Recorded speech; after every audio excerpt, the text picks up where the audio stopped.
मग 2026 हे वर्ष तुळा राशीच्या व्यक्तींसाठी कसे असणार? 2026 तुळा राशीवाल्या लोकांसाठी नेकीकरण जुते खा हो. असं राहणार आहे.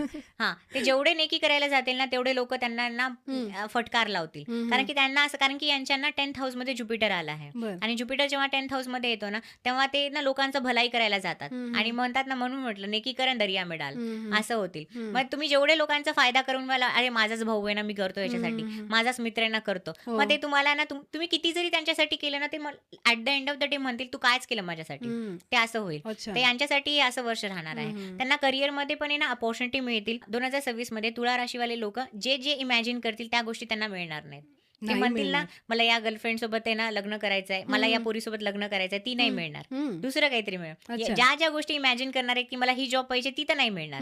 दुसरं काही मिळेल. कारण की यांच्या 11th हाऊस मध्ये केतू बसला आहे. ओके. आणि केतू जेव्हा 11th हाऊस मध्ये येतो ना, तुम्ही ज्या ज्या गोष्टी मागता ना त्या गोष्टी नाही मिळत. दुसरं काहीतरी मिळतं. ठीक आहे, तुम्ही म्हटलं की मला हा येलो कलरचा आहे ना ग्लास पाहिजे, तर तुम्ही येलो कलरचा ग्लास नाही मिळणार. होऊ शकतं रेड कलर मिळेल, नाही तर मिळणारच नाही, ग्लासच मिळणार नाही. असंही होऊ शकतं. ओके. तर तुम्ही म्हटलं ना, तर काही लोक म्हणतात की नाही मला आहे ना पिंकी सोबतच लग्न करायचंय. आणि पिंकी म्हणते तू या जगातला आखरी जरी व्यक्ती असेल ना, मी तुझ्यासोबत लग्न नाही करणार.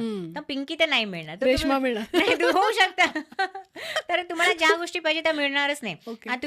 तुम्ही यावेळेस ना, पण तुम्हाला ज्या गोष्टी पाहिजेत तुम्ही जरी नाही त्या आहे ना रिटर्न लिहिल्या, ठीक आहे, तुम्ही जर त्या लिहिल्या, ग्रॅटिट्यूड म्हणा, आहे ना, जर्नलिंग केली, तर हो. तुम्हाला ते रिझल्ट चांगले मिळतील. मी असं म्हणतात ना, जेव्हा केतू 11th हाऊस मध्ये येतो ना, तर तुम्हाला ज्या पण गोष्टी पाहिजेत ना त्या लिहून ना तुम्ही गणपती बाप्पाजवळ ठेवा.